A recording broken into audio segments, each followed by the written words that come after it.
So what are you going to tell us, tough guy? I said, my usual. Zero, nothing.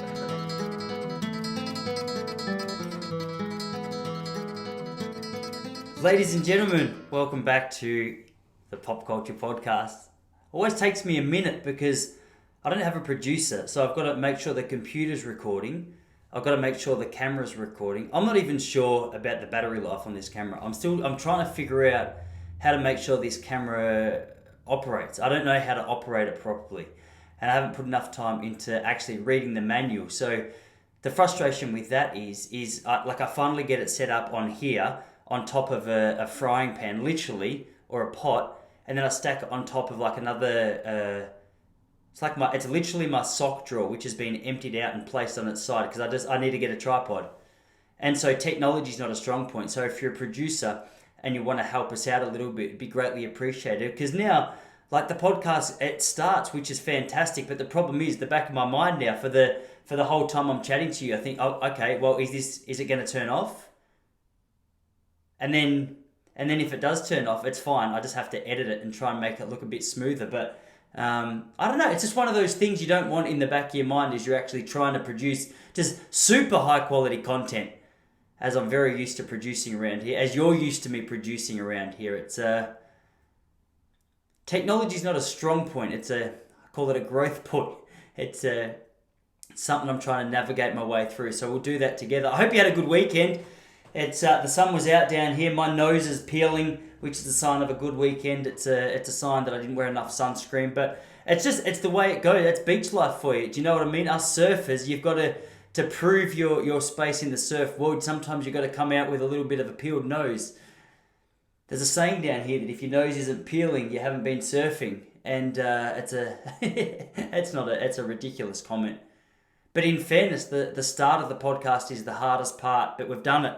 We got through that, and now here we are. Man, there's a lot to talk about this week. There's a whole heap of stuff I've got to get through. Before we do, parents, I want to speak to you because my wife and I have come up with a little organisation in our household, which means that on a Saturday morning, I take Charlie, our little boy, until 11 a.m. It gives my wife the freedom to be able to go out and do whatever she wants until 11 a.m. It's like some well-earned recovery in the world of parenthood. I hate talking about that as well because the truth is, before we had Charlie, so many parents said to us, hey, make sure you enjoy the rest of your time as single. You're never going to get that back again. You're never going to have that freedom again. You're never going to have that opportunity just to do whatever you want again.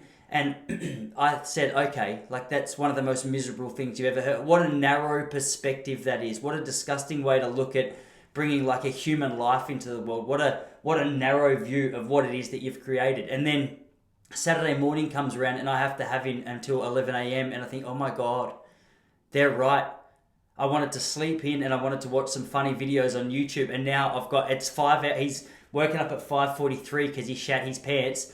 Like, that's when your day starts with you having to change a shat nappy. I don't know, it's a different... I used to like to start the day with meditation and a nice breakfast. I used to like to start the day with a little walk, a nice breakfast, maybe a cup of coffee and some peace of quiet. Now, the first thing I do in the morning is wake up with my son. He's got his asshole in my face because he shat his pants. He needs someone to wipe it. And that's my start to my day. So it's an interesting period of our life to navigate because, I mean, there's no other person in the world, really, I don't think, unless you swing a certain way, who you'd be comfortable with an asshole in your face. I know, like, certain people are comfortable with different things, but for me, it's not something I've ever been a real big fan of. And it's a very humbling way to start your day when all you want is a nice coffee and some peace and quiet. I wanted to go outside, sit in the sunshine, get some vitamin D, and instead it's just an asshole saying, like, clean me. And an ungrateful boy who I love so much just laying there. And it's just the norm for him. For him, it's just what happens when you wake up. You just wake up and someone comes and changes your nappy, and he gets upset if it takes too long. And I try and explain to him, mate, like, we're both in this. I know you're not happy, all right? And I know you don't understand this yet, but I'm not that happy with this situation either. And you getting upset at me, I personally find very selfish right now. The fact that you can honestly lay there with no shame about the position that you're in right now, with shit dripping down onto your ball bag, and you're upset at me. You know what I mean? That's not fair. There's nothing fair about that. And it's a Saturday morning. It used to be the day where I'd just go out and chill. That was my most chilled morning. My wife would always cook pancakes. We would have a coffee. We would laugh and talk together. And now I've got a ball sack with shit on it asking to be cleaned. And that's Saturday morning. But I love my boy. And so we got through that little hiccup together. And, he didn't feel like he got through it as much as just got what he was owed. Do you know what I mean? And it's fair enough as well, because he's only just learnt to walk. So the idea of him even being able to put on a nappy, let alone, organise what it is that's in his nappy or what's caused it to be so runny. He doesn't care that I've got it on my fingers and I've just scratched my eyebrow. For him, that doesn't matter. He doesn't care that I'm walking down the street and can still smell his shit, knowing that I've changed his nappy, not being sure where it is that the smell is coming from, only to realise later when I look in the mirror that I've got dry shit on my left eyebrow. For him, it's not a point of concern. For me, it's very embarrassing. There's a lot of pretty girls down here in Point Lonsdale, and for me to walk past them with a shit eyebrow it's humbling. It's a humbling experience. And people often come close as well because he's a cute kid, so people will be walking quite naturally just down the beach. He's got a little blonde hair, cute smile, so people come up and you can see their face change from about 5 meters away. They go, hey, this kid's gorgeous. And then from about a meter away, they start regretting the decision to come over, and I have to play it cool, not knowing what stuck in my eyebrow at the time. They never stay long, which is good, but it's just embarrassing to know the reason that they left. So that's just sort of something that I'm working with at the moment. I don't want to come across as a complainer. I don't want to come across as someone who's not grateful for what he has. But I mean, there's certain highs and lows that comes with the experience. There was never a time in my life that I thought that something on my finger wasn't avocado. If I saw something on my finger and just assumed it was avocado, it was always avocado. I've made that mistake once since I've been a parent. You know what I mean? I change a nappy. 15 minutes later, forget about the fact I changed a nappy and remember or think I have avocado on my finger. It's not until you put the finger in your mouth, realise you've just eaten your own son's shit, that, I don't know. There's just a few... details have never been a strong point of mine, but there's sometimes in your life where details is a really important point. And I think when it comes to having your son's shit in your mouth, it's important to be tuned into details because it takes a long time to wash that flavour out. It takes a long time to... Even if you can't taste it, you remembered what happened. You feel like... You caused the violation to yourself, but it was a violation nonetheless. I'm pretty sure... Now, I don't know what my son's microbiome or gut bacteria is like, but there's certain people at the moment to get a kickstart to their health, they're inserting other people's shit into their ass.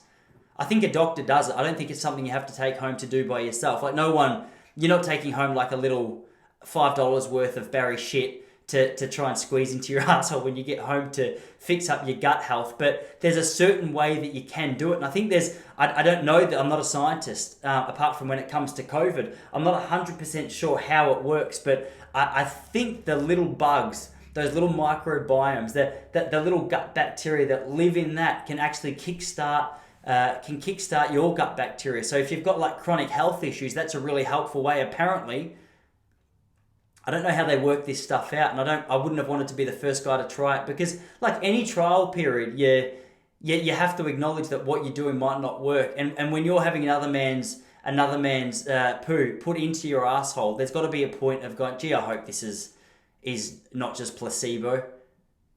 You know, because placebo is a powerful thing, but if you have to go as far as sticking another man's number 2 in your ass, or woman, I'm not sure who has the better gut bacteria. I guess it depends on what they eat. There's going to be a point there when you think, all right, well, I hope this is legitimate. Because you don't want that trial to end and the guys go, oh, okay, well, it wasn't actually as powerful as what we thought. Well, what we thought was going to happen didn't actually happen. But thanks for being a participant. Because you'd have to walk down the street and see Barry and know you just feel like he's got the upper hand on you, really, don't you? Like if he's put you in that position... all he had to do was do it into a bag. You had to squeeze that bag into your empty bowels and just cross your fingers. I mean, that's confronting. So we've started... I hope you're not eating breakfast, to be honest, because this is I don't even care if you're eating breakfast, to be quite fair. You should know, last podcast was called Too Much Blood. There's some stuff we talk about here which you're not going to see in mainstream media. That's what I'm saying. You know what I mean? When was the last time you heard Lavinia Nixon talk about that?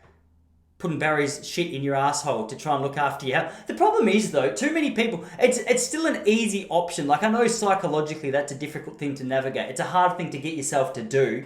Not that you have to do it yourself, but I think the truth is, like, that only lasts a certain amount of time, doesn't it? Because your body might try and adjust to it. But the truth is, if you're not looking after yourself, like, this is what frustrates me. People like the idea of taking the easy option. And that's a lot easier than what it is to actually change your diet, like to make sure you're just eating more fruits and vegetables on a regular basis. Because we all know, like, it literally is not rocket science as much as we try and make it that. We know that the best way to a healthier lifestyle is to make sure you're eating well and you're exercising regularly and all the little other 1%ers that come with that. And yet what we'd rather do is we want a diet pill. We want Barry's shit to fix it. But the truth is, unless we're willing to actually make some long-term effects or long-term changes to our lifestyle, we're not going to see any radical effects because Barry's shit's not that strong, is what I'm saying. And so that's what we're dealing with. 2021, nothing surprises me anymore. I'm really hoping to see something fresh come out. That's a weird choice of words when you're talking about Barry, isn't it? Like, we've just come off it just seems like a weird analogy to end when you're speaking about something fresh in 2022. But you knew what I meant. I want fresh as in, like, have we gone off the deep end a little too much? Can we come back to some sense of normality? I don't know.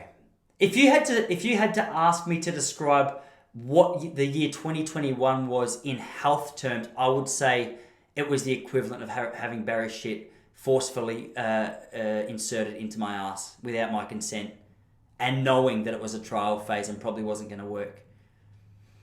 I think that's a fair description. I think that sums up a lot of what this year had in. So I had Charlie on Saturday morning and I got him into his nappy, and then the truth is, you get him into his nappy and it's still before 6 a.m. So you've had to change his nappy, wash shit off your fingers, come downstairs, sacrifice your coffee because he wants to play with his blocks and wants dad's attention, which is beautiful. But you've still got 5 hours to go. So I thought, what we'll do, I put him in the pram because he was still a bit grizzly, and I started walking down to the main beach. I started walking down, and there's a whole heap of kids down there. By the time we got there at 6:30, the sun's well and truly up at the moment because of the time of year that it is. But we got down there, and I got my coffee down at Pasquini's, which is the coffee, they'll make you an oat milk flat white as long as you bring your oat milk. So I just get a long black from there now. I know the guy, but he doesn't give me discounts, which is fine because it's only $4.60, which is actually insane, isn't it? We paid $4.60 for a coffee this morning, and we thought it was 3 years ago that, like, inflation's kicked in hard, because the idea of paying $4.60 for a coffee is, I remember I used to pay that for a loaf of bread back in the day and think, far out, that better be a bloody good loaf of bread. And knowing how to make coffee and the general cost of coffee, it's one of those things that it fascinates me that you can get the wool pulled over your eyes so frequently, because coffee, maybe it's just an addiction. Maybe that's what it is. Well, it's definitely an addiction. It's like, I guess people pay for ice knowing that it's expensive and not good for your health, and probably not as worth as much as what we're charged for it. So I shouldn't really be that shocked about price. Really, I guess everything, isn't it? Like a loaf of bread, regardless of how much you pay for it, it's never going to really cost more than, like, what? I don't know how much flour's going for these days. I know the water, depending on whether you filtered or not, I know the water's not expensive. I get that running out of my tap each day, and my water bill's not that expensive, and my showers are long. And so everything is marked up because that's just the way business works. So I don't know though, $4.60. It just, for a long black, it's literally coffee grains and water. So I went down there. We got our coffee this morning. I got my coffee Saturday morning. Started to talk to a few locals, and each morning, or each Saturday morning in particular, there's a big group of people that they go and they meet up in their orca outfits. They've got their orca outfits on to make them look more like a seal. And they kickstart, they do like a 2-kilometer swim, which is awesome. But the other day, it must have been about 7:30 by this stage, Charlie and I had been running around the park. He was having the time of his life. He's flirting with the little girls, which I was proud to see him do. He was showing the little boys who's boss, which I say that, he wasn't really, he's lovely. He's such a lovely kid. I'm just trying to make you think that my boy he's the alpha of the park. Which he is. He is the alpha of the park, because technically having a dad that would get another kid in a choker hold if they did something to my kid makes him the alpha, because it doesn't matter. Like, he's 1.5. Now, if a 2.5-year-old kid comes up to him and tries to show him who's boss, well, I show the 2.5-year-old who's boss. I'm 34. I don't need to be that in shape, though I am, to take him down a peg. and he has to go back to his mum and tell her what happened. I could take her too. As long as dad's not there and's bigger than me, we're set. I'm the alpha. I'm the alpha in the playground. But we were running around and I saw a lady in an orca outfit. She had the top undone. She had like a bikini top just there. And she was running along next to a bloke and she looked like she was crying. I go, hey, what's going on? Why are you upset? She goes, mate, I've been swimming down here for 20 years. And just this morning, a 3-meter shark swam underneath me. I said, are you exaggerating? Are you sure it wasn't a dolphin? She goes, mate, I've been out here for a long time. I'm a keen fisherman. Or woman. I'm not sure what you call a person in that situation. They're keen to fish. She saw a 3-meter shark swim underneath her, which is, for those of you, sort of just following along from the outside of Australia, Port Phillip Bay is the bay that I'm talking about. Now, 2 weeks ago, there was a shark attack on the outskirts of Port Phillip Bay at a beach called Ocean Grove. But in Port Phillip Bay, you're generally pretty safe, despite the fact there's a big drop-off in the depth about halfway through to the other side of the bay. You're pretty safe, really. Like, there's been the odd shark sighting. People catch sharks. I saw a little baby shark a couple of weeks ago at the shore. I still swam. I'm not going to tell you it was 30 centimetres long, and it surprised me that it was actually classed as a shark, but it was. So it's just one of those things that I've been through in my life. It's something that I've overcome. I've challenged. I swam with a shark and I guess I won, if you want to look at it like that. But this shark, it swam underneath her. She got out of the water. She was all shaken up. And I was upset because I told you about my snorkel set that I bought last week. And I always take a little bit of comfort in the fact that I'm just swimming around in the bay.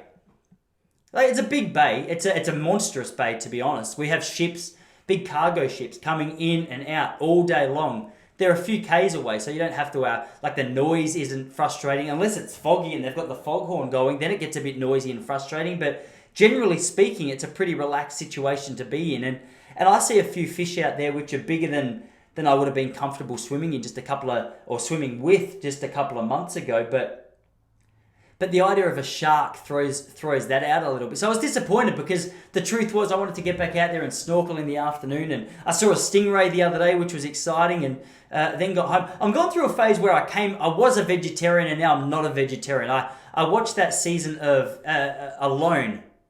Do you know Alone? It's like the American show where I think 12 people are dropped off in the wilderness and then it's just last man standing. Whoever's there for the longest amount of time wins. And truth was, when I started watching that show, I was curious as to how I would make blueberries grow. I wanted to know how I would get nutritional plants. I wanted to know how long it would take to make spinach. And then I watched one episode and I realized, okay, if you're out in the wild, you have to eat meat. Otherwise you die.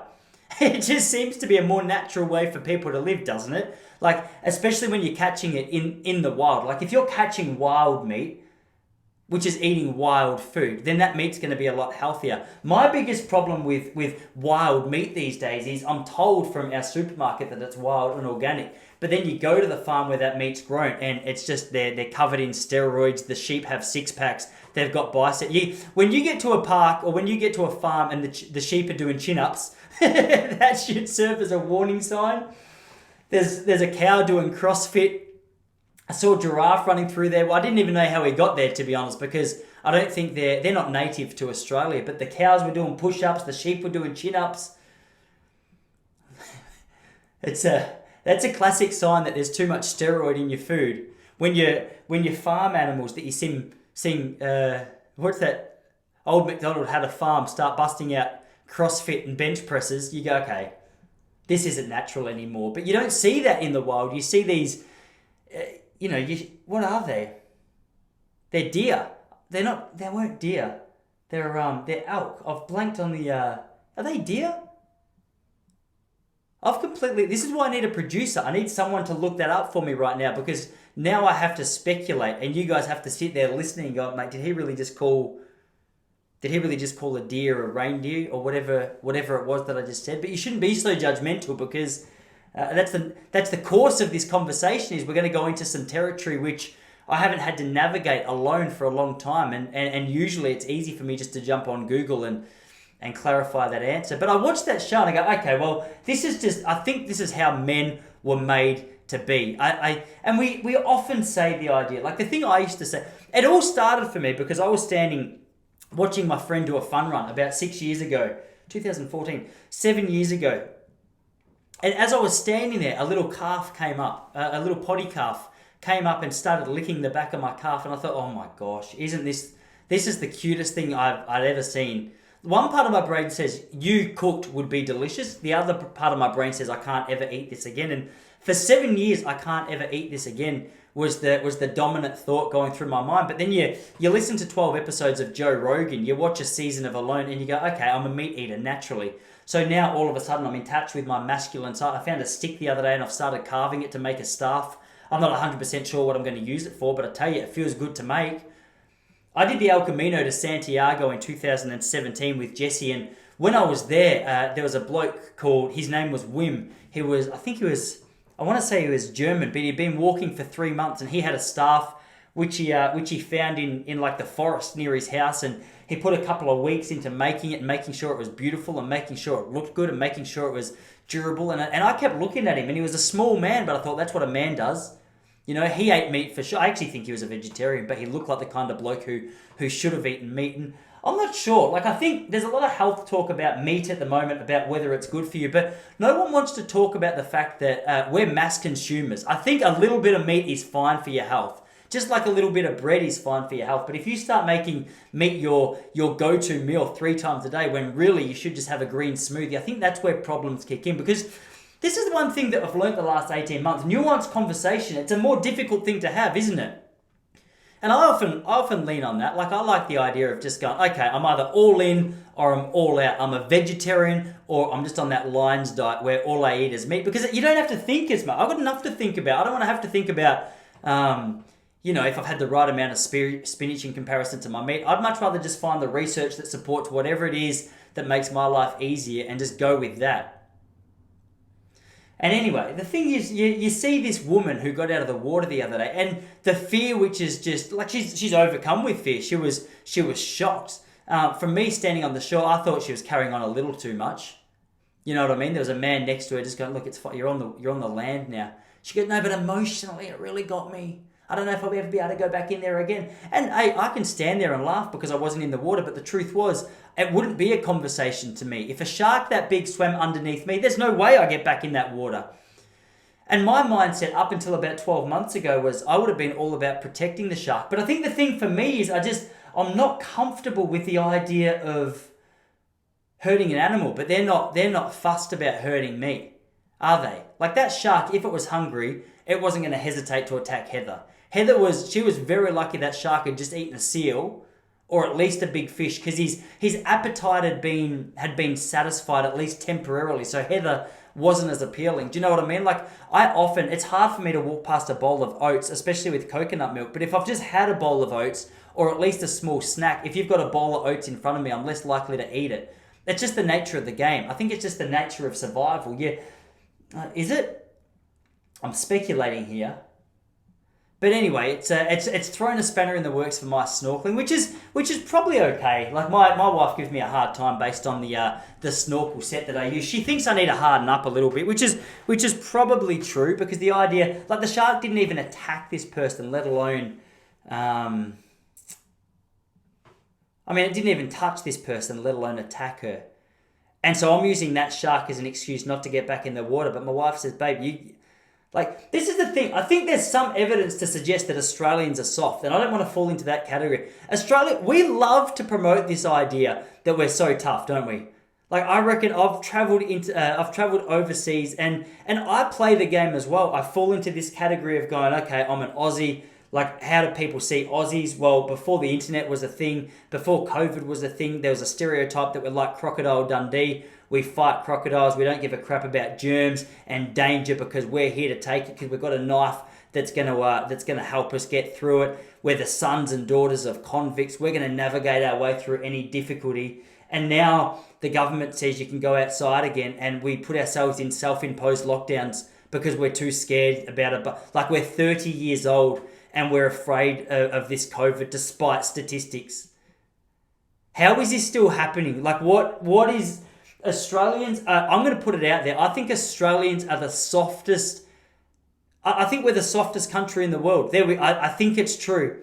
And you can say, yeah, but it's the government. It's the government's fault that we're like this because We're simply doing what we're told. But I think partly that's the problem. A little bit like what I was saying before. The idea of just finding a solution which is easy. Like going, okay, I'm either a full vegetarian or I'm a full meat eater. It just eliminates the need to have to think for yourself. And then we get to Australia and the government says, okay, guys, for your health and safety, we're going to lock you up for a little while because you need to be taken care of. And we say, oh my gosh, safety is our number one priority. Crocodile Dundee did it. The traditional Aussie did it. And that's how Steve Irwin died, just looking after it. You know what I mean? Like we've got this... I love the idea of a tough Australian. I like the stereotype of what we were. And now, truthfully, I have a conversation with some people my age who are terrified. They say, I wouldn't hang out with a non-vaccinated person. And I go, you are an absolute pussy. One of my mates put up a... I call him a mate, but I've met him 3 times. One of my mates put up a status a while ago saying, I'd much rather be in the trenches with a bloke who's had COVID 6 times and overcome it than someone who's had the vaccines and the booster shot. I tend to agree. I reckon it's time now where, here's the thing. So this Omicron variant has just further unveiled how much of a bunch of pussies so many Australians are. And it's flabbergasting. It is insane to see the response to people who just see this so differently to me. For me, I'm healthy. The idea of getting COVID doesn't bother me. May I eat those words? Statistically speaking, I probably won't, but there's a chance that it could. Do you know, I've spoken to so many people unhealthier than me who live in America who have had it, they've overcome it, and it was just like a common cold. Sure, like there's some people have these comorbidities which cause a heap of trouble, but I don't know. The fear which is going around at the moment, I have no interest in taking part in. And the response have you guys heard the response of just, to be fair, it's the Twitter community. The Twitter community are the biggest. Like if you've got if this is a spectrum of Australians and up here is the bravest Australians and up here is the weakest Australians, this is where you're going to find the Twitter community. And for whatever reason, the Twitter community are a lot braver on Twitter speaking about what they think than what they are in real life. I've found this out firsthand over the last couple of months. And the same's true for me. I'm a big tough guy on social media sometimes. And then I meet the people that I was having it out with on social media and the first thing I do is give them a cuddle. Which is quite lovely, I think. It just shows that I've forgiven them. We're going to overcome it. We get through these challenges together. But the truth is, there's just so many pussies. This Omicron variant. So here's what's funny. We're all following the science, right? Like the health experts, the government, we're following the science. New South Wales following the science. Victoria's following the science. New South Wales just says back to business as usual. Victoria says, hey, let's just be very careful and put our masks on again. I love the fact that what people are scared about it's the fact that the government's not telling us what to do. I think there's something comforting to a lot of people about just having someone in a position of authority tell you what to do. If they just tell me what to do, I won't have to think. If they just tell me what to do, then if anything goes wrong, it's their fault. I don't have to take responsibility. Which is the reason that you've got man tits, by the way, because the easy option is always the lazy option. And thinking for yourself is a lot more difficult. Thinking for yourself is like a gym workout for your body. Do you know what I mean? If you think for yourself, it's going to challenge your brain, just like when you work out for yourself, rather than drink like some diet drink that's going to strip kilos away from you.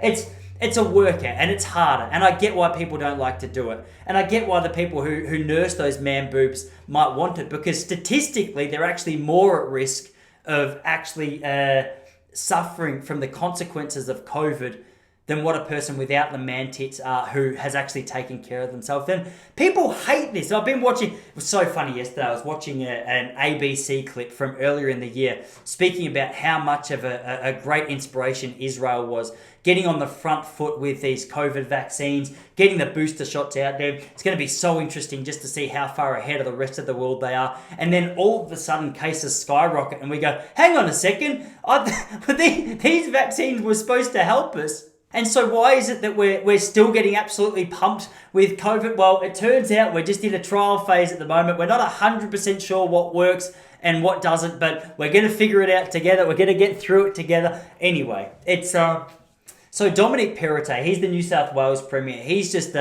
he's a dangerous man, taking this approach of, all right, guys, I trust your judgment. We're in this together. Think for yourself. Let's get through this. And everyone's like, no, Dom, think for me. I want you to think for me.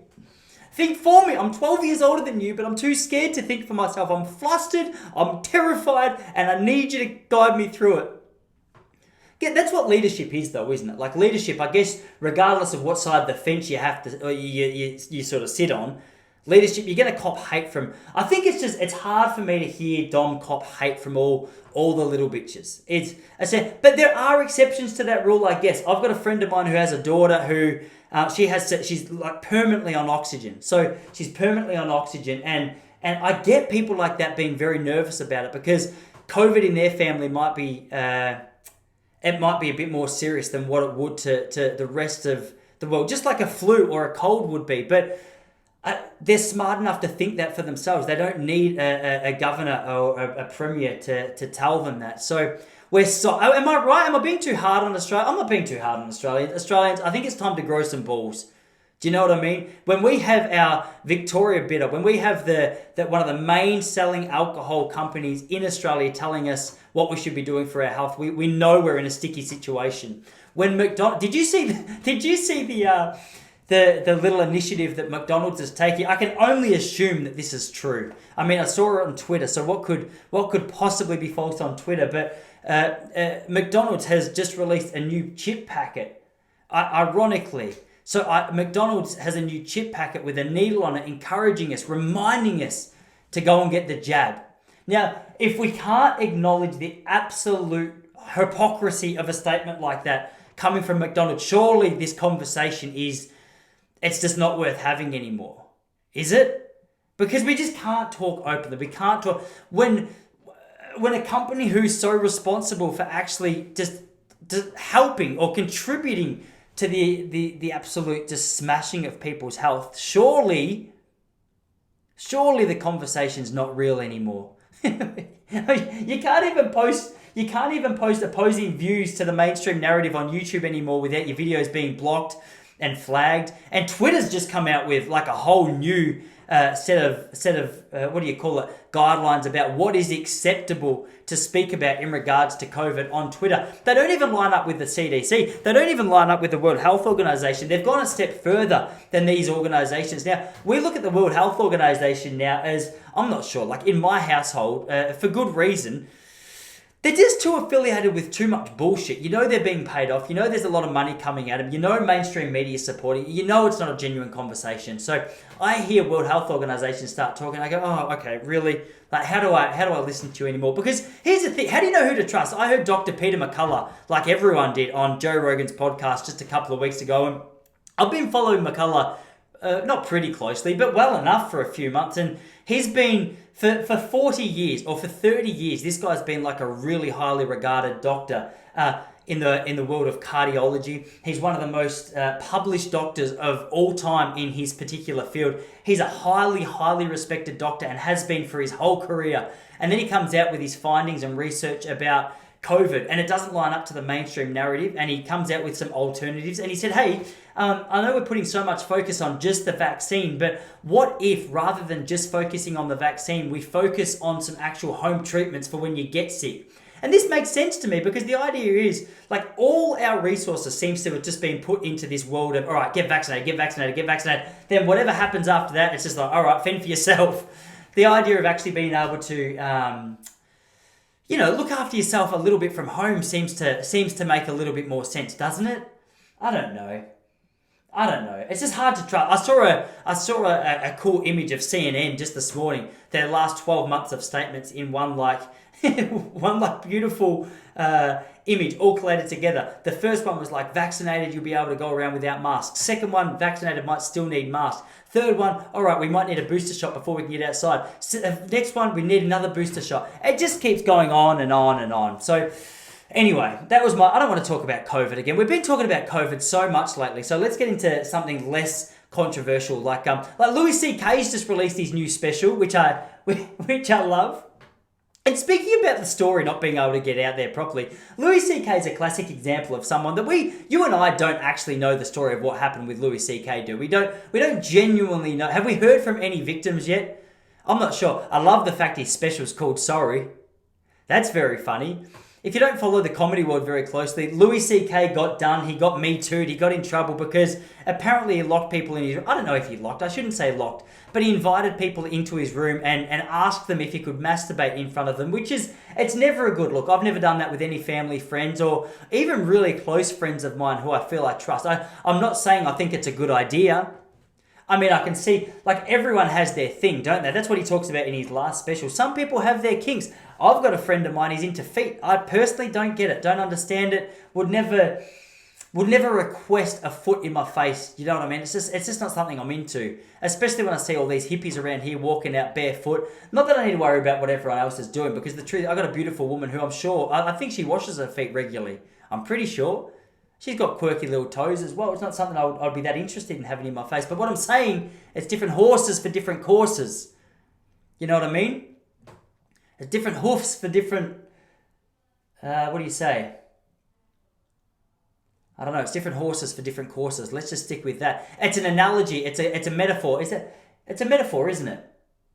It stood the test of time. So let's just stick with what works. If it's not broke, don't fix it, is what I've always said.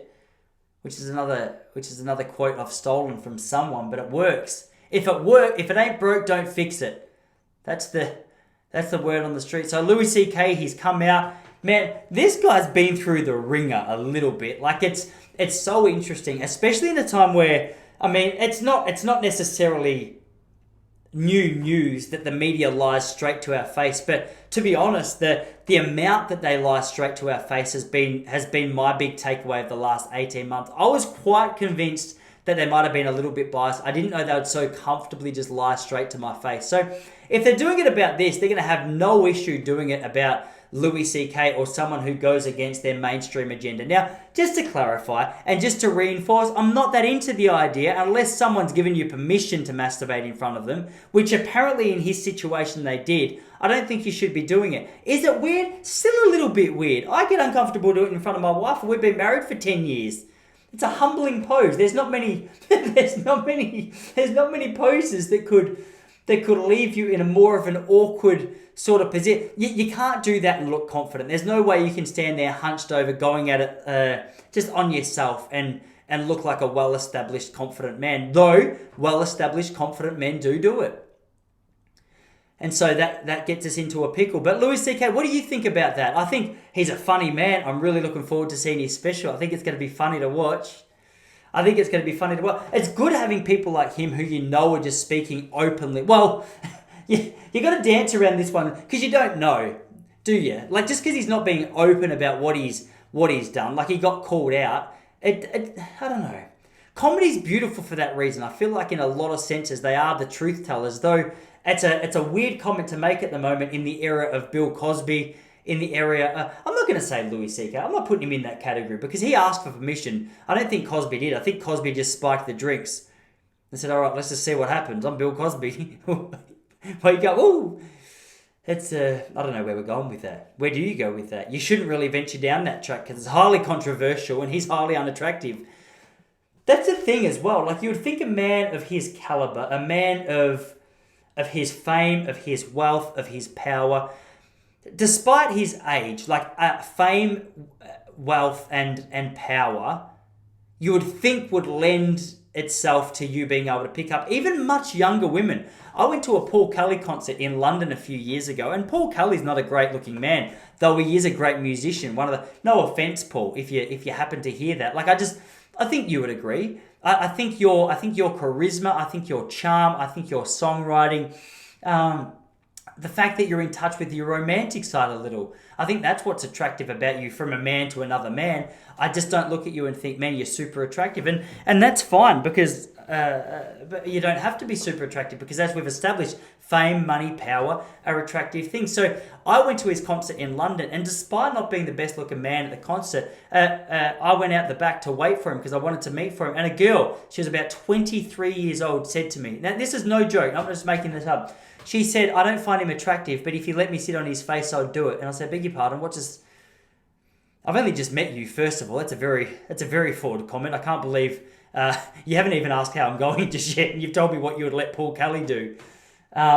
I don't know if he's into that kind of stuff. I'm guessing from some of his lyrics he would be. I just get that vibe. You know what I mean? What's that paella cooking in the pan song? If you're in any other country than Australia right now, you'd have no idea who I'm talking about, because Paul Kelly he's a what is he? He is to Australia what? Who's an American? Think of like a 60s folk singer that only you guys know. That's who he is. You're not going to know who he is. So I'd like to apologise for the local reference that I've made again. But I just wouldn't have thought that Bill Cosby would have had as much trouble picking up. Maybe it was just for the thrill. Maybe it was just for the adrenaline rush of what he was doing. You can't say for sure. You don't know the intentions of a person like that. But I heard the news that Bill Cosby did that, and I remember feeling the same way I felt when I woke up the next day and found out that Trump was the US president. I was just shocked, and I thought, I didn't actually know that could happen. I didn't know I'd been told that couldn't happen. Bill Cosby was the family man, and I thought Trump was just a joke. And then you wake up and go, the media's full of shit. Is that what it is? The media's full of shit. I'm not sure. I'm a little bit upset with him at the moment. I'm just upset because of what we've been through the last couple of years. But you personally don't care about my emotions, so I'm not gonna make this an emotional thing. All I'm gonna say, I'm just gonna go back to my earlier point. The media's gross and Australians are soft. Let's just pivot back to that while I recalibrate where I'm going with this particular podcast, because I feel like I can't remember where this point started. I'm going to be honest with you, but I'm on camera and you've seen me. You're watching me trying to navigate it, and I'm not going to edit it out because you deserve to see the rust. You deserve to see the rust. Look, that's one thing I forgot to tell you before. Australians are so excited about booster shots. Have you noticed that? Wherever you're from, Australians are incredibly... I've never seen such excitement about booster shots. There's people who are genuinely shattered that they can't go get their booster shot right now, despite the fact that the people they're getting their advice from say, hey, you don't need booster shots for up to 6 months. You've only had yours a month and a half ago. You don't need it right now. They say, I want it though. I want to be super safe. I want you to put the booster shot in me. I want to have like what are those satchel things called? When you're very sick or you're dehydrated and you're in the hospital and they give you like a drip. The safest option, if you are one of these people who just wants to constantly be vaccinated and boosted and do nothing about your health for yourself, I reckon, slowly but surely we start introducing IV drips to these people, and just once a month they get through their own IV drip. Because the truth is, there's no amount of vaccine that's going to make these people feel safe. Do you know why? Because what they're going through is it's not based on reality. It's based on like mental problems. It's based on the fact, and I'm not saying they've got legitimate mental issues. I am saying they're making thinking errors. And a lot of us make thinking errors, especially when we're scared. I'm a day trader. I try and do day trading on the stock market, and I say I'm a day trader. I'm not. The amount that I play with does not justify me explaining myself to you as a day trader. Essentially, what I've just done to you is lied. I just lied straight to your face because I dabble in it. Even dabble is a strong word to explain what I do. I do it every day, but the amount that I play with doesn't justify being called a day trader. Mind you, the form's coming around a little bit, so maybe it is. But that's against my point. What I wanted to say was, when I'm day trading, it's emotional because you're playing with money, and sometimes the market will go against you and I'll get scared and I'll make a dumb decision because I've panicked and hadn't thought through it quickly. But then when the emotions dissipate, when I take a step back and I think about what it is that I've just been in part of, I can see the mistake, I can see it more rationally, more calmly. I go, why did I do that? Why did I respond that way? It's the same with COVID. It's the same with booster shots. Like, I think people right now, they feel like their back's up against their wall. They're terrified. They're nervous. They're unsure. And so they act emotionally. They act without thinking. That's why, like Ben Shapiro, what does he say? Yeah, facts don't care about feelings. That's a terrible example of how he talks. Facts don't care about feelings. You just have to say it fast and have a little American accent. I'm not 100% sure which part of America he's from, and I wasn't confident in my version of his accent. But it's just one of those things that I think is true. And people are upset at the moment. It doesn't even matter that the cricket's on in Australia, right? Cricket is such a shit sport, by the way, can I say? Cricket is, I'm going to put it up there with the worst sports of all time. There is nothing enjoyable about the game cricket. It is slow, it is boring. Sport in general, to be fair, is just a wanker territory. I can't handle World of Sport anymore. The AFL is probably my favourite sport, and as much as I love watching the AFL, if I see one more bloke take a knee to try and explain to me that Black Lives Matter, I'm going to turn. I can't handle it. And you always feel the need in this situation to say that Black Lives do matter. But if you disagree with the march, if you disagree with the organisation, apparently you're a racist these days. And the problem is these guys, it's so easy to do a simple act like that, isn't it? That's what I hate. It's honestly, taking a knee to support Black lives is the equivalent of taking a booster shot because you don't want to actually do anything to look after yourself.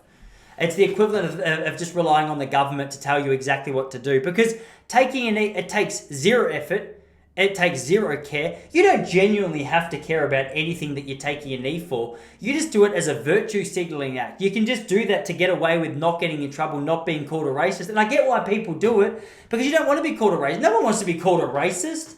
So the idea of taking a knee to prove that you're not a racist seems like a good thing, but the truth is they can only do it, I think, with empty stadiums, because the rest of the stadium, if there were people in there like me, surely they would get a boo. Because we just don't care. We don't like you for your political thoughts. We don't like you for your political statements. We like you for the fact, some of us don't even like you for the sport that you do. Some of us don't even care about watching you do the sport. So you trying to preach to me about something that's going on in America, which you can say is happening here as well. Sure, you can. I know people hate this. They just say you're just a privileged white man. Well, that's a dumb, narrow statement as well, isn't it? It's just a not nuanced conversation. And to say not nuanced conversation is a weird thing to say when you're trying to make an intellectual point, because that sentence doesn't work. But it's the truth. I'm pretty sure it's the truth. I mean, I've been wrong about a lot in the past, so maybe I'm wrong. I live in Queenscliff, right? I've honestly never seen a black person in Queenscliff.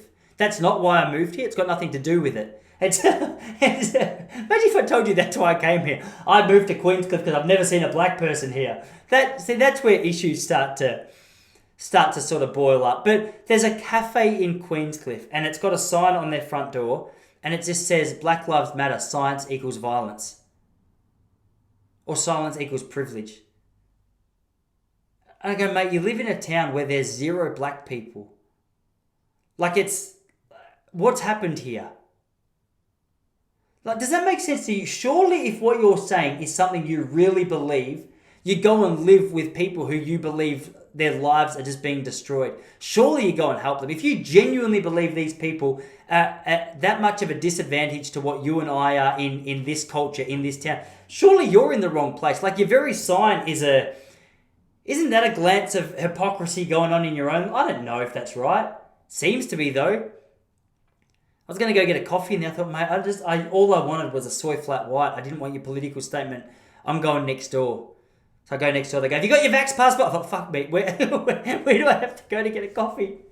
I just want to go get a coffee. You go and sit down, they got the cricket on. It's like, oh my gosh, what a shit sport. What's the appeal? I don't understand it. I guess I like golf, which is a very boring sport to a lot of people as well. And one of the things with golf, which is so good, is there's just constantly so much to improve. There's different clubs based on different shots, based on different depths of grass. I guess based on wind. There's different shots, there's different clubs for different reasons. And one of the beautiful things that keeps you coming back to golf is when you land a good shot, when you connect well with a ball and you see it go right down the middle of the fairway and it feels so sweet off the club. And it helps you forget about the 43 shocking shots that you've taken before that shot, despite the fact you're only on the fourth hole. Do you know what I mean? That's a terrible score for the fourth hole. And it's only because of that shot that I finished the 9 holes in 91 strokes, which is a horrific score. It does include a couple of balls which have fallen into the pond, and you have to add on a couple of strokes for that, unfortunately.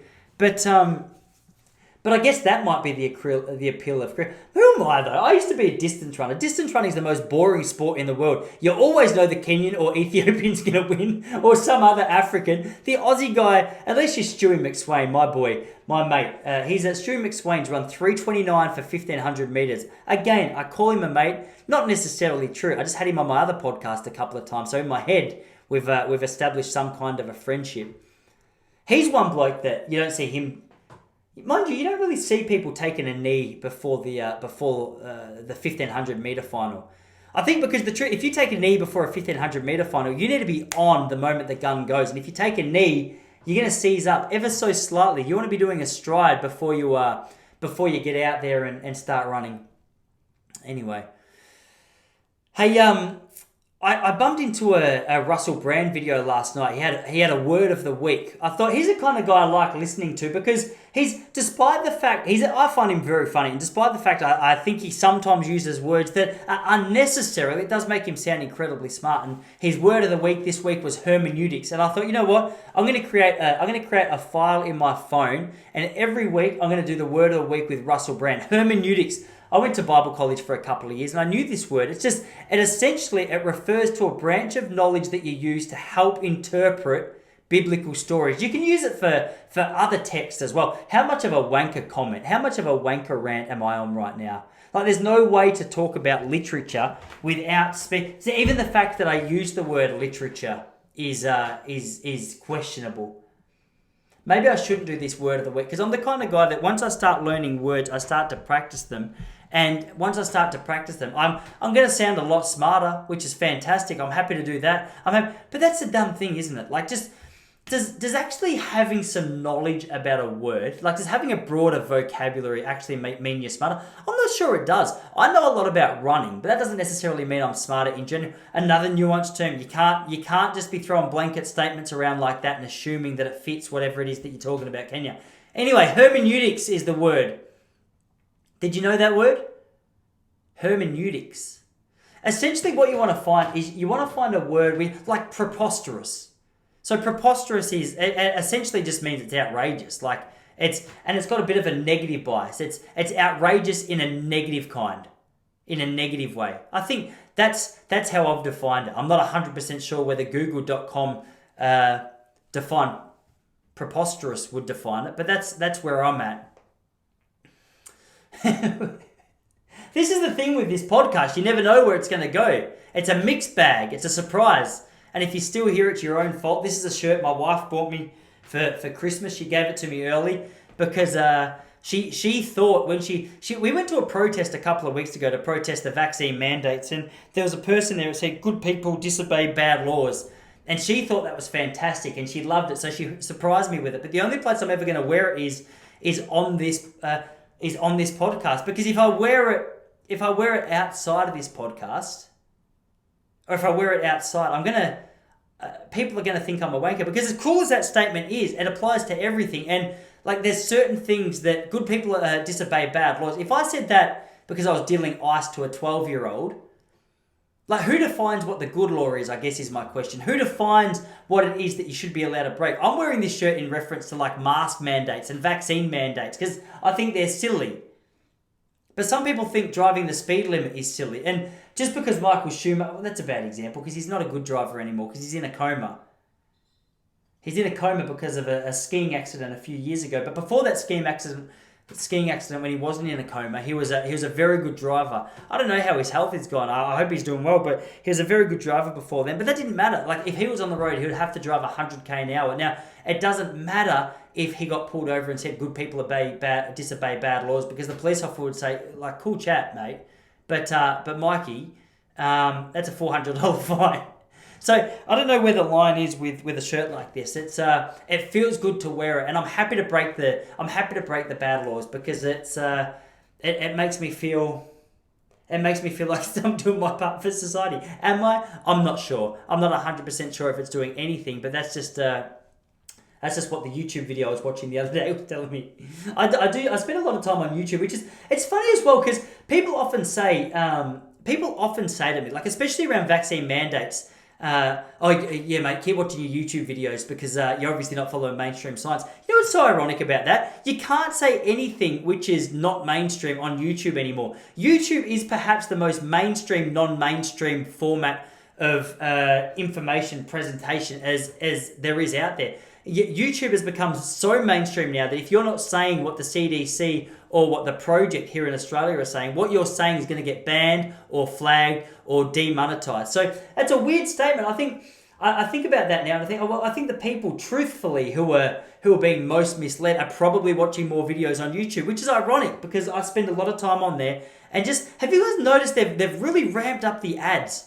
They've ramped up the ad revenue, or not the ad revenue, they've ramped up the ads on there. And here's the problem. Here's the debacle that I face. So I've got a running channel. It's called Relaxed Running. And it's just past the 1,000 subscriber threshold, which means now I can monetize my videos. All I have to do is activate my ads. And I have because I want the money. But the ads are so annoying. So I'm in this debacle of like, it's just because, you know that situation where you realize that people who make iPhones are jumping out of buildings and killing themselves because they're in really bad working environments. And you go, okay, I'm not going to buy the phone anymore. And then like the rest of the world still buys your phone. So your protest means nothing because in the time that you've had your little revolution against Apple, there's been a person who's left Android to start buying Apple. So you know that it's evened up and what you've done's made no difference whatsoever.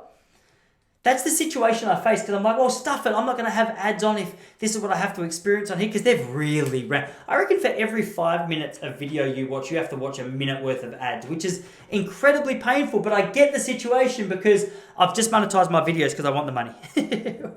Do you ever have that? It's like you want to make a stand for something you believe in, but then you realize that that thing you believe in, everyone, or that thing you're taking a stand against, everyone else is still doing it. You're like, it's never going to come around. Is that cynical? That sounds cynical saying out loud. Maybe I need to stick to it and just do my own little revolution.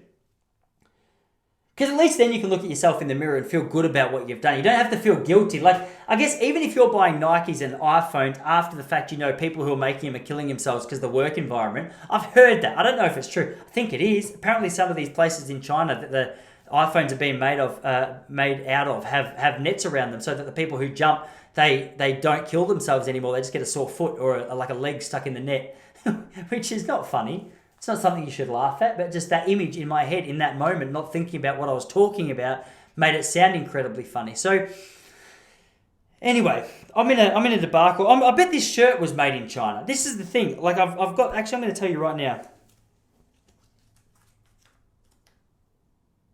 Heavy cotton. Give me 1 second.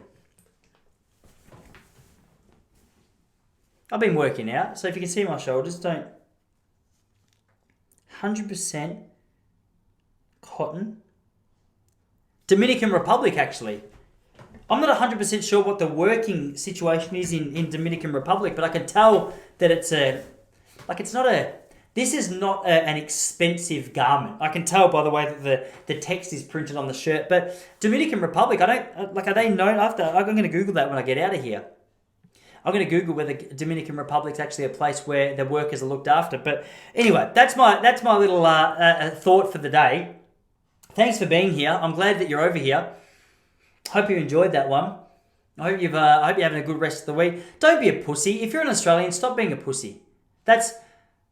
Maybe that's what this one's going to be called. Australians are soft. That's what this is called. All right. So if you made it this far, you found out Australians are soft. Or Australians are pussy. What should we go with? Let's go with Australians are soft. Yeah, all right. Australians are soft.